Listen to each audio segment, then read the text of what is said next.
Muchas gracias, Enrique. No cabe la menor duda de que el papel de los servicios cubanos de inteligencia es esencial, quizá porque la profesión más antigua del mundo, en contra de lo que piensa la gente, no es la de la prostitución, sino que son los espías. El diablo se disfrazó de serpiente para engañar a Adán y Eva, de modo que es una profesión muy antigua y generalmente con resultados que pueden ser terribles. Pero, en fin, para abordar otro tema más centrado en las relaciones económicas de Cuba con otro país que no está pasando en estos momentos por sus mejores momentos históricos, tenemos a nuestra siguiente invitada, que es Beatriz Rangel, de la AMLA Consulting, también del Consejo de nuestro instituto, y que va a desarrollar el tema Relaciones Económicas Cuba-Venezuela, Realidad y Expectativas.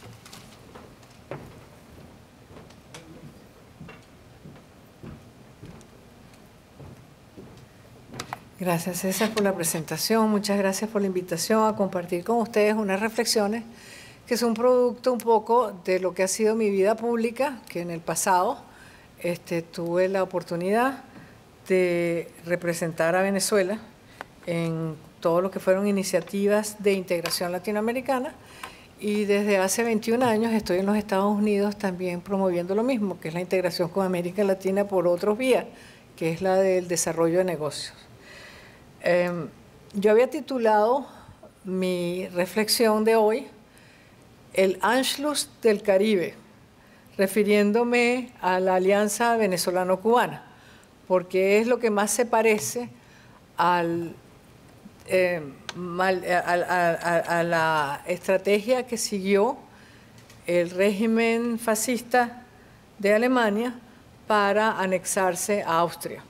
Entonces, en este caso, es un Anschluss celebrado sin que hubiera el país, que tiene unas características muy especiales, muy caribeñas, porque es un evento que ocurrió sin que ni siquiera gente como García Márquez, que era experto en realismo mágico, lo pudiera percibir de qué iba a pasar, y por supuesto ninguno de los analistas políticos pudo tampoco advertirnos sobre la presencia de ese evento que iba a ocurrir en el Caribe.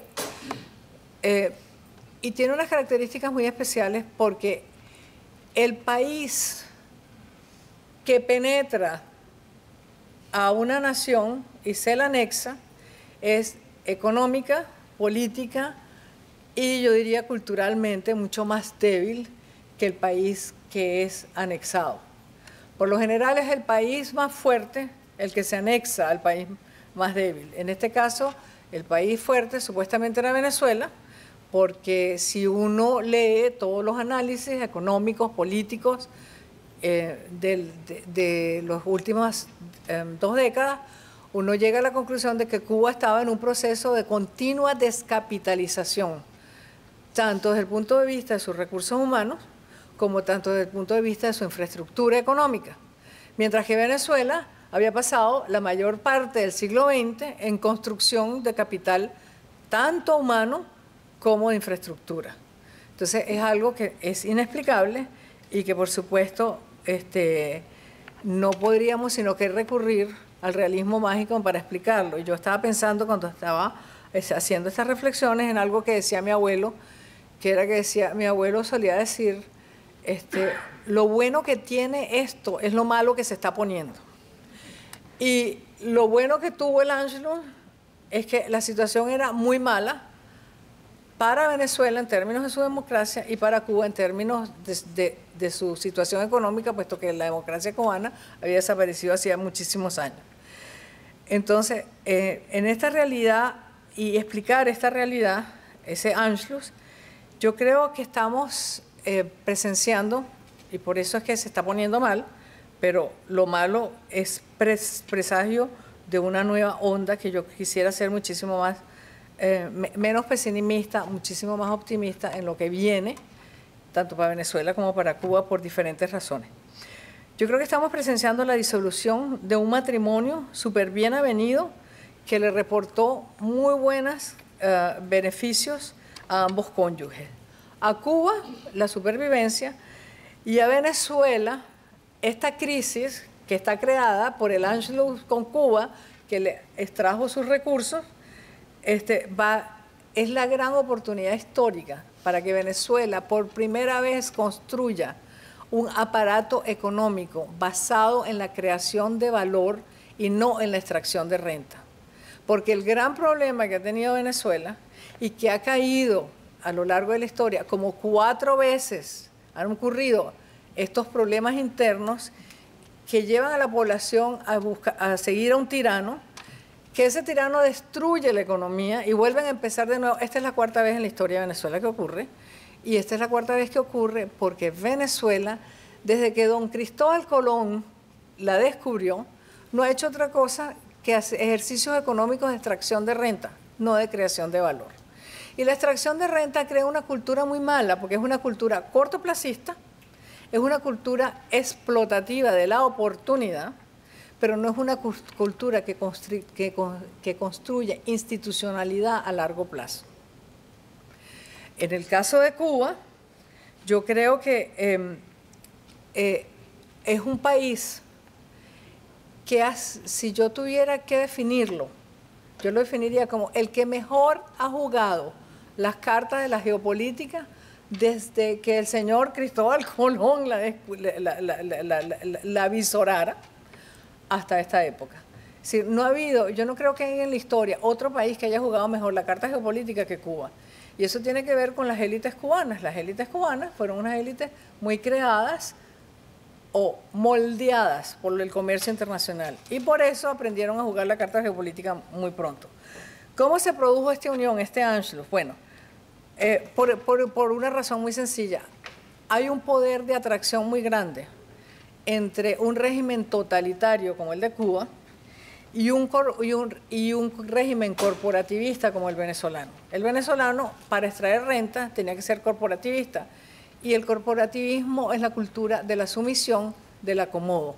Hay un dicho que retrata lo que es la cultura del venezolano, que es, no hay enemigo chiquito. Es decir, que uno no puede luchar por nada porque entonces uno tiene que acomodarse a lo que va viniendo. Y esa pasión por el acomodo, por la extracción de renta, los ha llevado a la situación en que están. Se produce un Anschluss, nadie dice nada. El mecanismo que lleva a ese Anschluss fue la supervivencia. ¿Por qué? Porque Cuba hace una jugada geopolítica magistral dentro de su tradición. Su primera jugada geopolítica fue en 1540, cuando Cuba juega a los rivales europeos frente a la colonia española para obtener beneficios que el resto de las colonias americanas no tenían. Después, en el siglo XVIII, juega la carta de, un día le decía a los americanos, yo estoy considerando la anexión con ustedes, y entonces eso aterrorizaba a los españoles, entonces los españoles cedían a la cosa de Cuba, y después entonces le decía a los americanos, primero a los ingleses, después a los americanos, me voy con España. Cosa que por supuesto los llevó a que terminaran siendo ocupados por Estados Unidos, cuando Estados Unidos se da cuenta que puede ser un problema por su seguridad nacional, y viene lo de la enmienda Platt. Pero en cada jugada, Cuba terminó o estabilizando su Producto Nacional Bruto o acrecentándolo. Entonces, Venezuela, por su parte, en el 2002, llega al convencimiento, Hugo Chávez llega al convencimiento de que no es posible para él lograr instaurar el modelo que él tenía en mente, que era comunista, sin un coaching de Fidel Castro y el traslado de algo muy importante, que es todo el aparato de inteligencia cubano para Venezuela. Entonces, ahí es donde se acabó el coqueteo y viene el matrimonio con el Anschluss. Y es un año muy, muy difícil porque es cuando la oposición se organiza, trata de salir de Chávez, no lo logra, y está derrotada. La oposición está derrotada, las Fuerzas Armadas están divididas y hay una polarización total en la población, entonces que lo aprovecha muy bien Chávez para concretar el matrimonio. ¿Cuáles fueron los recursos que se pusieron a este matrimonio? O sea, ¿cuáles fueron las dotes que trajeron los dos países? Bueno, Cuba, por supuesto, que era el mejor vivero totalitario de América, porque tenía tres condiciones que lo llevaban a perfeccionar el totalitarismo. Uno era, muy importante, que Cuba es la única colonia en América donde se trasplantan de manera idéntica, sin ningún arreglo, las instituciones creadas por Felipe II, que no era precisamente un demócrata, sino un señor que concebía la vida en términos de cárceles o conventos, que son dos instituciones para suprimir la libertad, no para fomentarla. Eran instituciones para controlar la población. Segundo, tiene una geografía que permite el control central de la economía. No es, por ejemplo, como Colombia, que está retaseada por unas cordilleras, sino el que controle La Habana, desde La Habana se puede controlar toda la economía de la isla. Entonces, eso permite, esa geografía cubana permite el totalitarismo, o por lo menos no lo facilita. Y después, por supuesto, hay el tema de la geopolítica, que las élites cubanas la juegan muy bien. Entonces, ¿qué es lo que pasa? Este gobierno totalitario que termina anidando en Cuba, su etapa superior del totalitarismo, ¿cuál es? Pues es el imperialismo. El señor Lenin se equivocó cuando dijo que la etapa superior del capitalismo era el imperialismo. Es la del totalitarismo, porque los gobiernos totalitarios, al suprimir la libertad, suprimen la innovación, y al suprimir la innovación terminan acotando demasiado la economía. Entonces la economía no les crece, se les estanca, y entonces tienen que recurrir a la anexión de otras economías para seguir creciendo. Y eso es sencillamente, esa lógica es la que lleva al Anschluss con Venezuela. Venezuela, por su parte, tenía siglos de extracción de renta y desarrolla una cultura de acomodo que crea las condiciones para el cortoplacismo, y como los recursos naturales más importantes que tiene el país están en manos del Estado, quien controle el Estado venezolano controla la economía, y el sector privado simplemente es un adorno, como lo fue durante muchísimos años en Venezuela.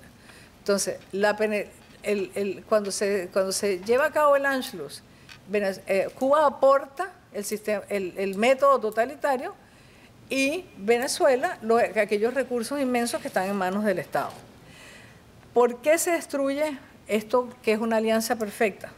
Bueno, en Venezuela, porque el rentismo que los lleva a ser cortoplacistas precisamente impide que el gobierno de Hugo Chávez, o el régimen bolivariano, o el socialismo del siglo XXI, como lo quieran llamar, pueda generar nuevos ingresos, y muy por el contrario, lo que hace es deteriorar la base que genera los ingresos venezolanos.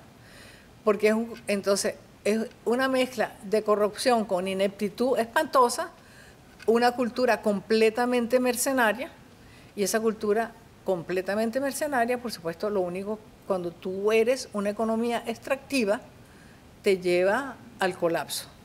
Y eso es lo que estamos presenciando hoy. En el caso de Cuba, yo creo que Raúl Castro, sobre todo, porque yo creo que Fidel está más de allá que de acá,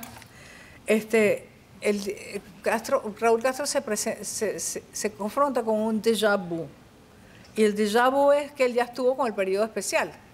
Entonces, él no va a tener otro periodo especial, además está muy viejo, además la gente que lo rodea están todos también más o menos de la misma edad que él, con muy poca capacidad, y entonces decide: yo necesito garantizar una nueva fuente de ingresos, y la nueva fuente de ingresos es hacer un acuerdo con los Estados Unidos. Ahí es donde estamos. Ahora, ¿qué es lo que viene? Bueno, pues viene un meltdown en Cuba y un meltdown en Venezuela. Lo que pasa es que el meltdown de Cuba tiene lo que yo diría el amortiguador geopolítico, porque ni a Estados Unidos le conviene un colapso total en Cuba, donde vengan una cantidad de refugiados y no sé qué más, ni al mundo, porque en este momento se está gestando un nuevo corredor transoceánico que es el que le va a dar vitalidad a la economía. Entonces, no, un desorden en el Caribe, cuando estás creando el corredor transpacífico de generación de riqueza, no te conviene. En el caso de Venezuela, esos amortiguadores no existen, así que la crisis puede ser muchísimo peor. Pero en todo caso, ambas situaciones, tanto la apertura de Cuba, yo recuerdo, y con esto termino porque ya me dijeron que tengo que terminar, una conversación que yo tuve cuando en mi vida pasada tenía un programa de televisión en Venezuela y me tocó ir el gobierno soviético invitó a la celebración de los 70 años de la revolución a un conjunto de periodistas de todas partes del mundo. Y a mí me tocó ir y yo entrevisté a Mijaíl Gorbachev. Y entonces le digo, cuando yo estaba sentada con él, me acuerdo que le dijo, mire, yo estuve esta tarde en una universidad y vi unos muchachos que llevaban backpacks y que llevaban zapatos Adidas. 2 productos que están prohibidos aquí. ¿Cómo hacen los muchachos de las universidades soviéticas para andar vestidos como sus pares en Occidente si esas cosas están prohibidas aquí y no las producen? ¿Usted no cree que esto se le va a ir de las manos? Así como los muchachos están obteniendo estos bienes, estas estructuras van a reventar ante la apertura. Y él me dijo, no, nosotros tenemos 2 generaciones para montar esta apertura. Y ya sabemos lo que pasó, ¿no? Porque es que las fuerzas de la economía son demasiado tercas y son, en muchísimos casos, son radicales y son, en algunos casos, también anárquicas. Y yo creo que no las van a poder controlar. Yo sinceramente creo que esta apertura económica, los tipos esos que hoy son espías, pues mañana van a querer ser empresarios y les va a encantar decirle a los señores empresarios de aquí, de este lado, a los cubanos americanos, mira, tienes que hablar con fulanito y no con perencejito, porque fulanito es el que te va a dar el negocio. Y meterse $1 millón en el bolsillo y comprarse una casa en Key Biscayne. Y eso es lo que va a terminar pasando y la gente no va a seguir a un régimen cuando pueda ver que alrededor de ellos hay progreso y que ese progreso va a depender de la actitud política de ellos. Así que yo veo, tanto en Venezuela como en Cuba, un cambio importantísimo. Lo que también veo es que el de Venezuela puede ser muy, muy complejo, muy lleno de violencia, mientras que el de Cuba lo veo muchísimo más desprovisto de violencia. Muchas gracias.